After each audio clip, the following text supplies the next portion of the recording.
और आप अपने धर्म से और कृष्ण से प्रेम के कारण इतने आसक्त हो गए हैं कि आप उनके खिलाफ कुछ भी सुनने की अब क्षमता खो बैठे हैं। यह तो बच्चा भी जानता है कि यदि हमें कहीं पहुंचना है, कहीं जाना है तो उस मार्ग पर, उसके मार्ग पर चलना होगा। लेकिन कृष्ण जी तो यह कहते नहीं हैं। कृष्ण जी तो कहते हैं मेरे पास आने मात्र से आपको मोक्ष। प्रश्न किसी धर्म के अपमान का नहीं है, बल्कि किसी धर्म में यदि कुछ बात असंगत है, विज्ञान के विरुद्ध है, तर्क के विरुद्ध है, मानव कल्याण के विरुद्ध है, अकल्याणकारी है, अहितकारी है, विनाशकारी है, कष्टदायक है, दुखदायी है, तो उस बात को निसंदेह हमें उठाना चाहिए। भारत के लोग आज सिकंदर को अच्छी तरह से जानते हैं, जो कि विदेशी था, आक्रांता था, भारत के ऊपर आक्रमण करने आया था। उससे भी कहीं ज़्यादा गौरवशाली इतिहास सम्राट अशोक का है और विश्व के इतिहासकार उसे सिकंदर से भी ऊपर स्थान देते हैं। लेकिन यह बात भारत के लोग नहीं जानते हैं, क्योंकि भारत से बाहर कदम रखते ही लोग राम को नहीं जानते हैं, कृष्ण को नहीं जानते हैं। पूरी दुनिया में अगर भारत को कोई जानता है तो केवल और केवल बुद्ध के नाम से जानता है। 24 घंटे में एक सेकंड भी ऐसा नहीं है जहां उन्हें अपने धर्म का लाभ या कृष्ण के दर्शन होते हों।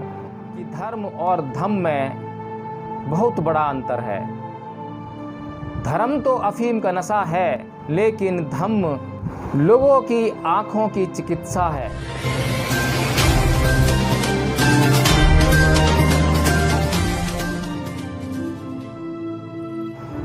जय भीम, नमो बुद्धाय। साथियों, आज मैं चर्चा करूंगा उन कुछ सवालों पर या उन कुछ टिप्पणियों पर जो मेरे पिछले वीडियो, जो कि मैंने कृष्ण की गीता में हिंसा के आधार पर बनाया था, उसमें कुछ टिप्पणियां आई लोगों की। कुछ अच्छी टिप्पणियां थीं और कुछ अभद्र टिप्पणियां भी थीं। लेकिन कुछ जो हिंदूवादी लोग हैं, जो हिंदू मानसिकता का प्रचार और प्रसार करना चाहते हैं, कि टिप्पणियों को पढ़कर मुझे लगा कि उनका जवाब देना आवश्यक है। तो मैं उनमें से कुछ टिप्पणियां आज लेता हूं और उनका जवाब देने का प्रयास करता हूं। साथियों, एक टिप्पणी दशरथ राय नाम के एक व्यक्ति ने की कि ये अहिंसावादी भाषण चीन को समझाओ विश्व शांति के लिए। साथियों, बात तो बहुत अच्छी कही कि चीन को समझाओ विश्व शांति के लिए, और मैं तो यह कहता हूं कि चीन को ही क्यों समझाओ, पूरी दुनिया को समझना चाहिए कि अगर विश्व शांति की दुनिया को ज़रूरत है तो उसे बुद्ध की मध्यम मार्ग वाली अहिंसा को अपनाना पड़ेगा। और पूरे विश्व में ऐसा कौन सा देश है जिसे आज शांति की आवश्यकता नहीं है? क्या दशरथ राय जी, आपको शांति की आवश्यकता नहीं है? तो चीन को समझाना बहुत ज़रूरी है ताकि वो भारत की सीमाओं का अतिक्रमण ना करे। चीन को समझाना बहुत ज़रूरी है ताकि वह अपने पड़ोसी देशों की सीमाओं का अतिक्रमण ना करे। और आज चीन को फिर से वही पाठ समझाना पड़ रहा है जिसे भारत कई सौ साल पहले उसे पढ़ा चुका है, समझा चुका है। 1949 से पहले चीन में जब तक साम्यवादी क्रांति नहीं हुई थी, उससे पहले पूरा चीन बौद्धमय था, बुद्ध के धम्म का बोलबाला था। बुद्ध के धम्म के आधार पर लोगों का जीवन चलता था। लेकिन साम्यवादी नीतियों के अनुसार जब चीन की सरकार का निर्माण हुआ, तो जैसा कि मार्क्स ने कहा था कि धर्म अफीम का नशा है, उसी बात पर चलते हुए चीन ने भी चीन के भीतर व्याप्त तमाम धर्मों और विचारधाराओं को, जो कि शांतिवादी नीतियों का समर्थन करते थे, उनका विनाश करना शुरू कर दिया। माओ त्से तुंग ने इस विनाश की शुरुआत की और उनका कार्ल मार्क्स की तरह मानना है कि ये जो अहिंसा का सिद्धांत है, इससे देश कमज़ोर होता है, इससे देश बाहरी आक्रमणों का सामना नहीं कर पाता। साथियों, कार्ल मार्क्स की टिप्पणी में बहुत दम है, मैं उससे कभी भी इनकार नहीं करता, लेकिन हमें यह समझना जरूरी है, बहुत जरूरी है कि कार्ल मार्क्स ने धर्म के बारे में यह कथन किन परिस्थितियों में कहा, उसने क्या देखा और क्या देखकर यह कथन कह डाला। उसने दुनिया में ईसाई धर्म की बर्बरता देखी, उसने इस दुनिया में इस्लाम की बर्बरता देखी, उसने इस दुनिया में हिंदुओं की बर्बरता देखी, उसने इस दुनिया में हिंदुओं, मुसलमानों और ईसाइयों द्वारा आम जनता को गुमराह करते हुए देखा, धर्म के नाम पर तरह तरह के पाखंडों में लोगों को मूर्ख बनाते हुए देखा। इन धर्मों के कारण जिस पाखंड में आम जनता को ये धर्म लोगों को जकड़ने में कामयाब हुए, उसके कारण बड़ी भयंकर गरीबी में धंसते हुए कार्ल मार्क्स ने लोगों को देखा। और जैसा कि हम जानते हैं कि कार्ल मार्क्स का जो दर्शन है वो मुख्यतः आर्थिक विश्लेषण करता है। वह हर बात को आर्थिक दृष्टिकोण से देखता है। उसकी हर नीति में, उसके हर दर्शन में, उसकी हर भाषा में आर्थिक दृष्टिकोण व्याप्त है। इस प्रकार जब कार्ल मार्क्स देखता है कि इन धर्मों के जंजाल में फंसकर मनुष्य अपनी सम्यक दृष्टि को प्राय खो चुका है, वह अज्ञान के अंधकार में धंसता चला जा रहा है, तब उसे मजबूरन यह कथन कहना पड़ा कि धर्म अफीम का नशा है। और आज हम भारत में यह अच्छी तरह से देख पा रहे हैं कि कार्ल मार्क्स का यह कथन कितना सत्य है। उसने गलत नहीं कहा, लेकिन वो बुद्ध के दर्शन को पढ़ने में असमर्थ रहा। वह बुद्ध के धम्म को नहीं पढ़ सका। यदि वह बुद्ध के धम्म को पढ़ता तो निसंदेह वह बुद्ध के धम्म की गरिमा का बखान करता, और फिर वह यह कभी न कह सकता था कि धर्म अफीम का नशा है। तब यह कहता कि धर्म और धम्म में बहुत बड़ा अंतर है।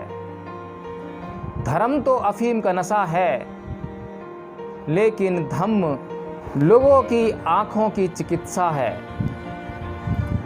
और लोगों की इस आँखों की चिकित्सा की लोगों को बहुत ज़्यादा आवश्यकता है।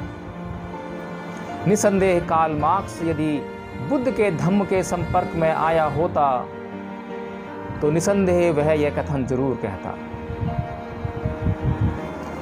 तो साथियों, आज हमें ज़रूरत है कि चीन को फिर दोबारा से उसे यह समझाया जाए कि चीन का गौरव किन सिद्धांतों में है। चीन का एक बहुत ही गौरवशाली इतिहास रहा है। चीन में लाओ त्सो जैसे, कन्फ्यूशियस जैसे महान चिंतक और विचारक हुए हैं, और जब बुद्ध का धम्म यहाँ से चीन में गया तो उनके इन विचारों में चार चांद लग गए। चीन ने अभूतपूर्व तरक्की की, उन्नति की, लेकिन जैसे जैसे बुद्ध के धम्म का प्रभाव कम होता गया और भौतिकवाद की चकाचौंध में यह दुनिया उसकी गिरफ्त में आती गई, वैसे वैसे दुनिया में लोगों का शोषण होना शुरू हो गया। एक व्यक्ति ने दूसरे व्यक्ति का शोषण करना शुरू कर दिया। एक परिवार ने दूसरे परिवार का शोषण करना शुरू कर दिया। एक समाज ने दूसरे समाज का शोषण करना शुरू कर दिया। एक देश ने दूसरे देश का शोषण करना शुरू कर दिया। जब मनुष्य अपने निजी स्वार्थों के अंधकार में इतना अंधा हो गया कि वह परमार्थ को बिल्कुल ही भूल गया, तब उसके लिए बुद्ध के धम्म के कोई मायने नहीं थे, बुद्ध के सिद्धांतों के लिए कोई मायने नहीं थे। उसके लिए तो सिर्फ और सिर्फ उसके स्वार्थों की पूर्ति की ही प्राथमिकता थी। और यही तो अब चीन की सरकार कर रही है। चीन की साम्यवादी सरकार क्या कर रही है? क्या वह अच्छाई और बुराई का फर्क देख पा रही है?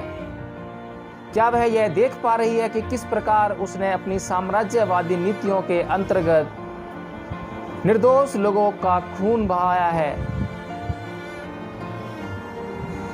क्या वह यह देख पा रही है कि एक शांति प्रिय देश को किस प्रकार उसने अशांत करके रख दिया है? क्या वह यह देख पा रही है कि किस प्रकार उसकी साम्राज्यवादी नीतियां पूरे विश्व में हिंसात्मक हलचल पैदा कर रही हैं, पूरे देश के लोगों के लिए खतरा पैदा हो रहा है?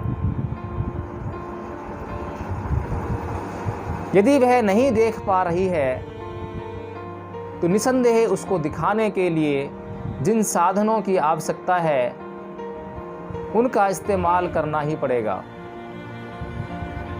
लेकिन साथियों, हमें यह आवश्यक रूप से समझना चाहिए कि जब तक हिंसात्मक साधनों की आवश्यकता ना हो तब तक हमें शांतिपूर्ण साधनों का ही इस्तेमाल करना चाहिए। बुद्ध ने कभी भी सैन्य ताकत का इस्तेमाल करने से इनकार नहीं किया है। बुद्ध ने कभी भी न्यायाधीश द्वारा किसी को अपराध के लिए फांसी पर लटकाए जाने से इनकार नहीं किया है। लेकिन बुद्ध ने इनकार किया है इस बात से कि जब तक आवश्यकता ना हो हमें हिंसा का सहारा नहीं लेना चाहिए। तो दशरथ राय जी, आपको यह समझना चाहिए, मैं आपका कोई शत्रु नहीं हूँ, आपके विचारों का शत्रु नहीं हूँ। मैं किसी ऐसे विचार का प्रचार और प्रसार करने का प्रयास नहीं कर रहा हूँ जिससे आपको कोई नुकसान हो, समाज को कोई नुकसान हो या देश को कोई नुकसान हो। मैं तो ऐसे विचार का प्रचार और प्रसार करने का प्रयास कर रहा हूँ जिससे न केवल हमें शांति प्राप्त होगी, इस समाज को शांति प्राप्त होगी, इस देश को शांति प्राप्त होगी, बल्कि पूरी दुनिया को शांति प्राप्त होगी। तथागत बुद्ध ने बचपन में अपनी मौसी से यह बात कही थी। जब उसकी मौसी युद्ध कौशल के लिए प्रेरित कर रही थी तब उन्होंने अपनी मौसी से यह बात कही थी कि कैसा हो कि एक योद्धा दूसरे योद्धा से प्रेम करे, एक देश का शासक दूसरे देश के शासक से प्रेम करे, वे एक दूसरे के साथ मैत्रीपूर्ण संबंध स्थापित करें तो सीमाएं अपने आप सुरक्षित हो जाएंगी। सीमाओं पर सैनिकों का रक्त बहाने की आवश्यकता बिल्कुल भी नहीं पड़ेगी। हर किसी के रक्त की कीमत है, हर किसी के प्राणों की सुरक्षा की आज बहुत आवश्यकता है।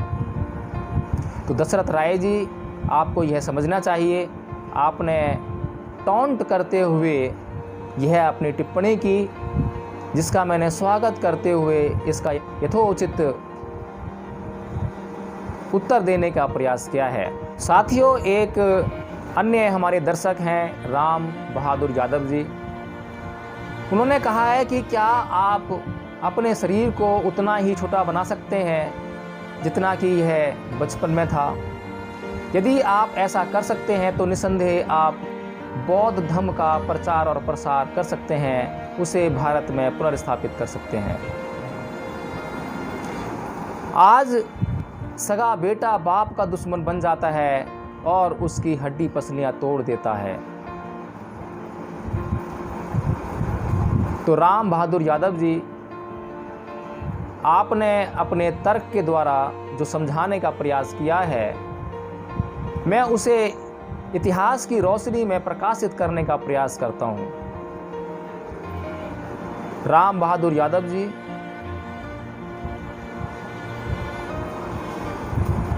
बुद्ध के प्रादुर्भाव से पूर्व इस भारत में ब्राह्मण धर्म का बोलबाला था। वही ब्राह्मण धर्म जिसके प्रचार और प्रसार के लिए आज आप प्रयासरत हैं। वही ब्राह्मण धर्म जिसकी दृष्टि को आप प्राप्त हुए और फिर सम्यक दृष्टि को आप भूल बैठे हैं और आप बौद्ध धर्म का विरोध करने का प्रयास कर रहे हैं। लेकिन बुद्ध के प्रादुर्भाव के बाद वह ब्राह्मणी धर्म बिल्कुल लुप्त प्राय हो गया था, क्योंकि बुद्ध ने ब्राह्मणों के एक बहुत बड़े समाज पर अपना अधिकार जमा लिया था। उनके भिक्षु संघ पर यदि आप दृष्टिपात करें तो 70 से 80% आपको उनमें ब्राह्मण वर्ग के लोग मिलेंगे। बुद्ध के धम्म को समझने की प्रारंभिक दृष्टि जिसके पास थी, प्रारंभिक योग्यता जिस व्यक्ति के पास, जिस वर्ग के पास थी, मैं उसे ब्राह्मण ही कह सकता हूं, क्योंकि वेदों ने तो शूद्रों से पढ़ने लिखने का अधिकार छीन लिया था, उनका मानसिक विकास रोक दिया था, पूरी तरह से अवरुद्ध कर दिया था। जब शूद्रों का मानसिक विकास ही नहीं हो सकता था तो वे बुद्ध के इतने सूक्ष्म दर्शन को कैसे समझ सकते थे। इसीलिए ब्राह्मणों ने जब बुद्ध के धम्म को समझा, उसको जाना, तो बहुत ही उत्सुकता पूर्वक उस धम्म को अपनाया और उसका प्रचार प्रसार न केवल भारत भूमि पे किया बल्कि भारत भूमि के बाहर पूरे एशिया महाद्वीप में और एशिया महाद्वीप के बाहर पूरे यूरोप में किया। लेकिन क्योंकि आप इतिहास पढ़ते नहीं हैं, इसलिए आपको इतिहास की समझ तो नहीं है, लेकिन आप जिस विचार के बंधन में बंध गए हैं, उस विचार के बंधन में बंधकर आप यह बात कह रहे हैं।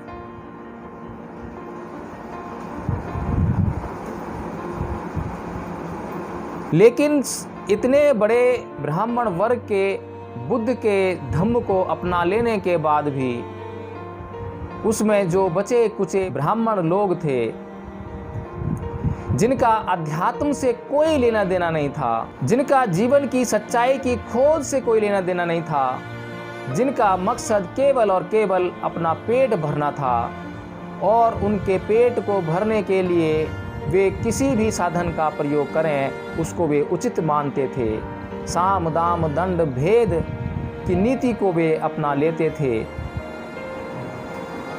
वे आपस में ही लड़ बैठते थे। तो उनकी दृष्टि जब इस धम्म पर पड़ी तो उनसे यह धम्म सहन नहीं हुआ, क्योंकि बुद्ध के धम्म के स्थापित होने के बाद लोगों ने उनसे यज्ञ कराना बिल्कुल बंद कर दिया। और जैसा कि आप यह जानते होंगे, यदि आपने इतिहास का जरा सा भी अध्ययन किया है, कि ब्राह्मण जब यज्ञ करता था तो उसका खर्चा आम जनता को वहन करना पड़ता था और उस यज्ञ में नाना प्रकार के पशुओं की बलियों का प्रावधान था। और बुद्ध के अहिंसावादी सिद्धांत के स्थापित होने के बाद लोगों ने पशुओं की बलि देना प्राय बंद कर दिया, यज्ञ होना बंद हो गए। तो उस ब्राह्मण वर्ग का जो कि अब बचा कुचा हिस्सा कुछ रह गया था, उसके लिए अपनी आजीविका चला पाना बड़ा कठिन हो गया था। और उसने यह समय 1-2 साल नहीं बल्कि लगभग 200-250 साल तक उसने यह समय अपना व्यतीत किया। उस बचे कुचे ब्राह्मण वर्ग के लिए यह समय बड़ा कठिन था। और उसके बाद जब 185 ईसा पूर्व में बृहदत्त मौर्य की हत्या करके पुष्य शुंग मित्र को अपना राज्य स्थापित करने का मौका मिला, जो कि एक ब्राह्मण था, तो उसने उन ब्राह्मणों की आजीविका को चलाने के लिए इस बौद्ध धर्म का विनाश करना शुरू कर दिया, भिक्षुओं के सर काटना शुरू कर दिए।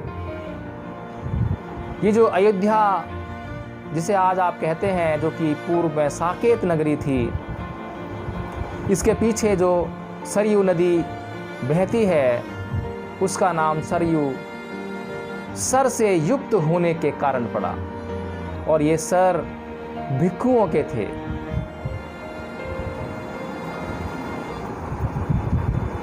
तो राम बहादुर यादव जी, जब आपका ब्राह्मणी धर्म एक बार पूरी तरह से लुप्त होने के बाद, जनता द्वारा पूरी तरह से नकार दिए जाने के बाद पुनर्स्थापित हो सकता है, तो बौद्ध धर्म क्यों नहीं हो सकता? और पुनर्स्थापना की आवश्यकता क्यों? हम इस बात में पड़े ही ना कि बौद्ध धर्म का पुनर्स्थापन करना है या नहीं करना है, लेकिन हमें उसकी आवश्यकता पर तो विचार करना ही पड़ेगा। बुद्ध के धम्म में आपको क्या परेशानी लगती है जिससे कि आप उसके स्थापित होने से या पुनर्स्थापित होने से इनकार करना चाहते हैं? बुद्ध के धम्म में आपको क्या कमी नजर आती है वो आपने नहीं बताई है। यदि आप वह बताते तो शायद उसकी समीक्षा में कर सकता था। इसके बाद साथियों, मंगाराम जी ने अपने कुछ सवाल उठाए हैं, कुछ टिप्पणियां की हैं, शायद कुछ गालियां भी देने का उन्होंने प्रयास किया है। उन्होंने कहा है, तू पहले गीता पढ़, अगर तेरा दिमाग काम करेगा तो पूरी गीता समझ में आ जाएगी।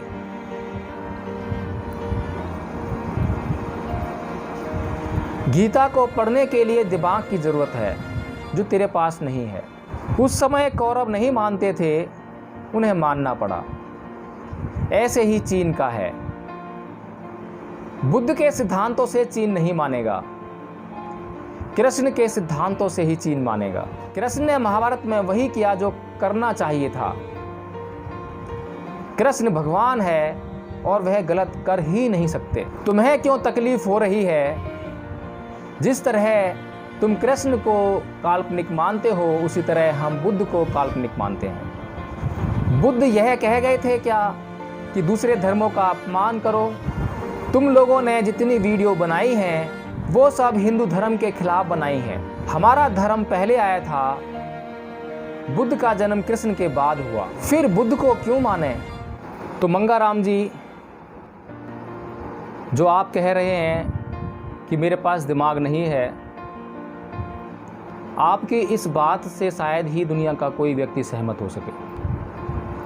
और आप पूर्वाग्रह से ग्रस्त हैं, इसलिए यह बात कह रहे हैं।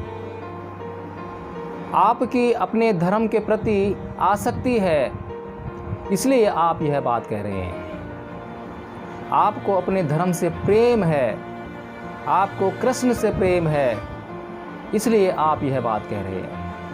और आप अपने धर्म से और कृष्ण से प्रेम के कारण इतने आसक्त हो गए हैं कि आप उनके खिलाफ कुछ भी सुनने की अब क्षमता खो बैठे हैं। आप क्षमता विहीन हो गए हैं। जबकि एक मनुष्य को निर्बाध रूप से विचारों को धारण करने की क्षमता होनी चाहिए। यदि आप कृष्ण और अपने धर्म से इतने आसक्त हो जाएंगे तो उनसे भी उत्तम विचार को आप कभी भी ग्रहण नहीं कर पाएंगे, जो कि आपके लिए परम आवश्यक है। इसी कारण से हिंदू बहुत लंबे समय से विज्ञान से इनकार करते रहे हैं। वे विज्ञान को मानने को तैयार नहीं हैं, जबकि सच्चाई यह है कि अगर मैं उनके 24 घंटे के जीवन का आकलन करूं तो उसमें एक सेकंड भी ऐसा नहीं है जो विज्ञान के आविष्कारों के बगैर वे गुजार सकें। और 24 घंटे में एक सेकंड भी ऐसा नहीं है जहां उन्हें अपने धर्म का लाभ या कृष्ण के दर्शन होते हों।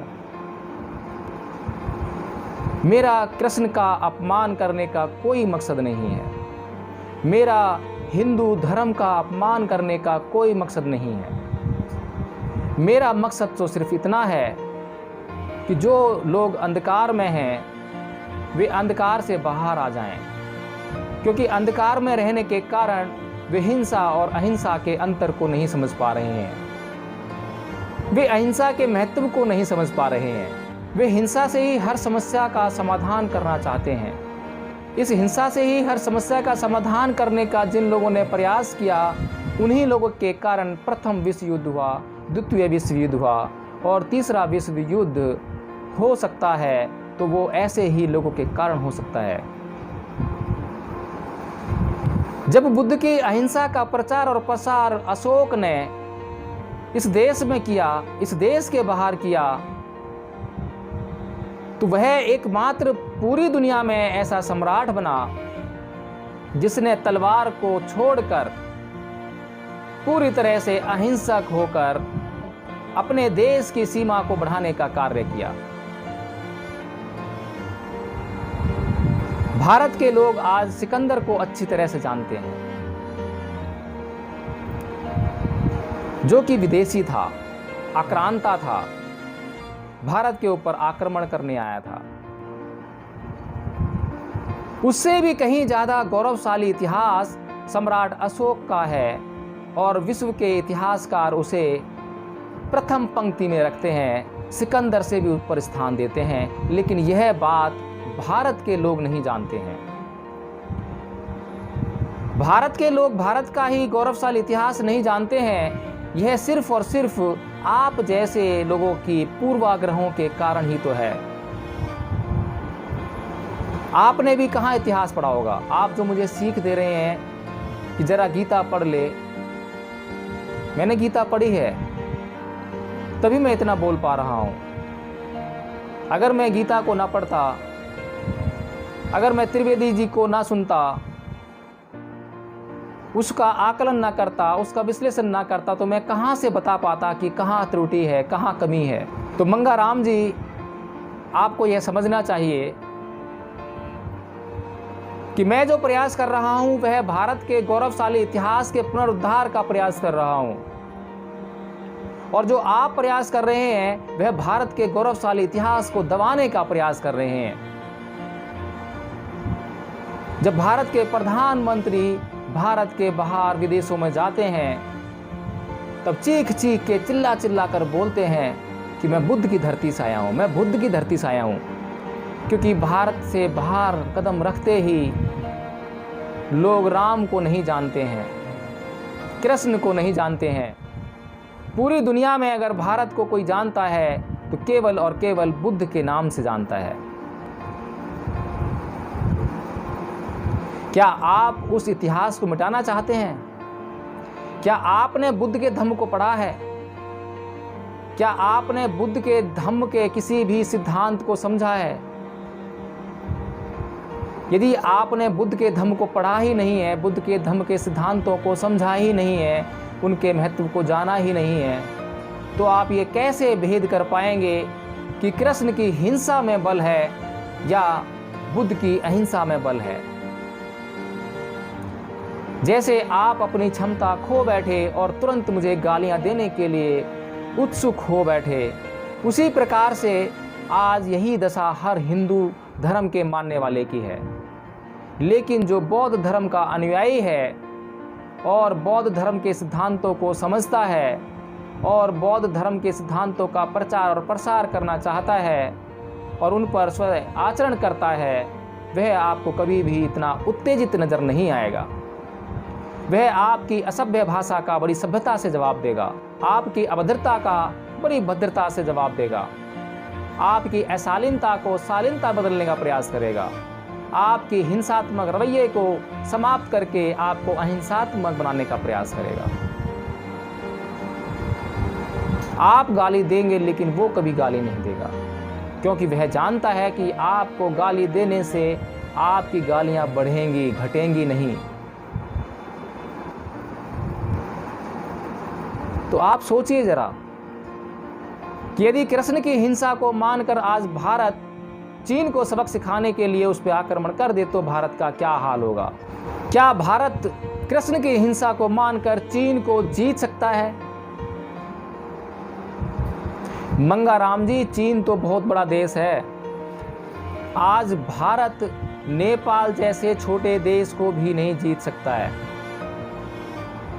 तो आप ये जीत और हार की बात तो छोड़ ही दीजिए, क्योंकि आज पूरे विश्व ने बुद्ध की अहिंसा के सिद्धांत पर चलने का निर्णय ले लिया है और बुद्ध की अहिंसा के सिद्धांतों के मार्फत ही पूरी दुनिया एक दूसरे के साथ अपने सह संबंध स्थापित करने का प्रयास कर रही है। तो मंगाराम जी, आप कृष्ण की इस अहिंसा के प्रचार को कृपया करके रोक दीजिए।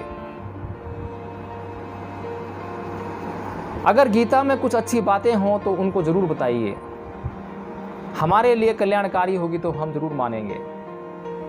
और आपने कहा है कि कृष्ण बुद्ध से पहले हुए हैं, बुद्ध कृष्ण के बाद हुए हैं। यह आपकी बहुत बड़ी गलतफहमी है,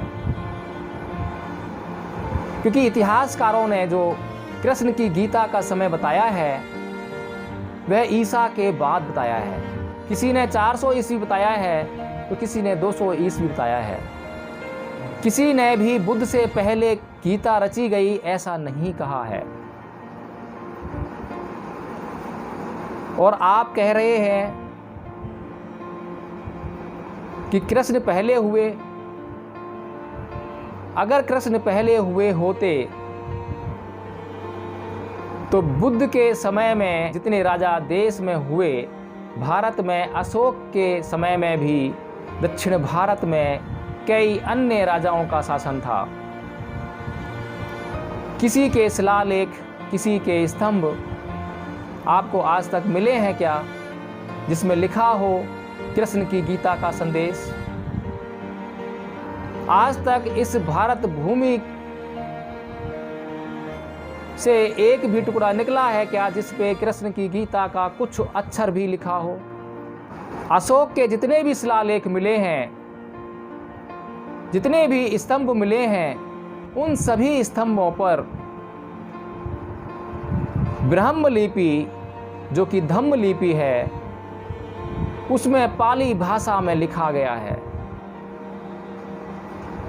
और आपके जितने भी ग्रंथ हैं वो सारे संस्कृत में हैं। और अशोक के समय तक भारत में पाली भाषा ही प्रचलन में थी, क्योंकि यह इस बात से स्पष्ट हो जाता है कि यदि भारत में संस्कृत भाषा प्रचलन में होती तो अशोक कभी भी अपने स्तंभों पर, शिलालेखों पर पाली भाषा का प्रयोग ना करता, क्योंकि हम जानते हैं कि हम विज्ञापन उसी भाषा में देते हैं जिस भाषा को वहाँ का आम साधारण जनमानस समझता है। आप दिल्ली से तमिलनाडु चले जाइए, वहाँ आपको तमिल भाषा में विज्ञापन दिखाई देंगे, वहाँ आपको विज्ञापन हिंदी में नजर नहीं आएंगे। इसी प्रकार क्योंकि अशोक जानता था, क्योंकि पूरे भारतवर्ष की जो भाषा है वो पाली भाषा है, इसीलिए उसने धम्म लिपि का प्रयोग करके पाली भाषा में बुद्ध के संदेशों को उन स्तंभों पर, शिलालेखों पर खुदवाया, जो कि आज बुद्ध की भूमि से जगह जगह से प्राप्त हुए हैं। 13 शिलालेख प्राप्त हुए हैं। आपको तो शायद ये जानकारी होगी ही नहीं, क्योंकि आपने तो इतिहास नहीं पढ़ा। आप मुझे सिर्फ गीता पढ़ने के लिए कह रहे हैं, और मैं कह रहा हूँ कि मैंने गीता भी पढ़ी है, मैंने इतिहास भी पढ़ा है, इतिहास को सुना भी है, मैंने बहुत कुछ पढ़ा है। और इतना कुछ पढ़ लेने के बाद ही मैं आपको समझा पाने में कुछ सक्षम हो पा रहा हूँ, अपना आपा नहीं खो रहा हूँ। मैं अपनी सहनशीलता को धारण किए हूँ। और आप कह रहे हैं कि मैं हिंदू धर्म का अपमान कर रहा हूँ, और आपने कहा है कि क्या बुद्ध ने दूसरे धर्मों का अपमान करने के लिए कहा है? बुद्ध ने कभी किसी के धर्म का अपमान करने के लिए नहीं, बल्कि किसी का भी अपमान करने के लिए नहीं कहा है। बुद्ध ने लोगों में सम्मान बांटा, लेकिन सम्मान का मतलब यह नहीं होता कि हम सही को सही न कह सकें, गलत को गलत न कह सकें, अंधकार को अंधकार न कह सकें और रोशनी को रोशनी न कह सकें, धर्म को धर्म न कह सकें और अधर्म को अधर्म न कह सकें। बुद्ध के पास नाना प्रकार के ब्राह्मण अपने सवाल लेकर आए, ब्राह्मणी धर्म के सिद्धांतों को लेकर आए, और बुद्ध ने बड़ी सरलता से, बड़ी आसानी, बड़ी सहनशीलता से उन सभी ब्राह्मणी धर्मों को तहस नहस कर दिया। और जो ब्राह्मण बुद्ध के पास अपने सिद्धांतों को लेकर आया, वह अपने सिद्धांतों को तो लेकर आया था, लेकिन उसे अपने सिद्धांतों को वहीं छोड़कर जाना पड़ा और उसे बुद्ध के सिद्धांतों के साथ वापस लौटना पड़ा। यह प्रश्न किसी धर्म के अपमान का नहीं है, बल्कि किसी धर्म में यदि कुछ बात असंगत है, विज्ञान के विरुद्ध है, तर्क के विरुद्ध है, मानव कल्याण के विरुद्ध है, अकल्याणकारी है, अहितकारी है, विनाशकारी है, कष्टदायक है, दुखदायी है, तो उस बात को निसंदेह हमें उठाना चाहिए, लोगों को बताना चाहिए, उसको प्रचारित और प्रसारित करना चाहिए। यदि हम ऐसा नहीं करेंगे तो हम अधर्म करेंगे, पाप के भागी बनेंगे।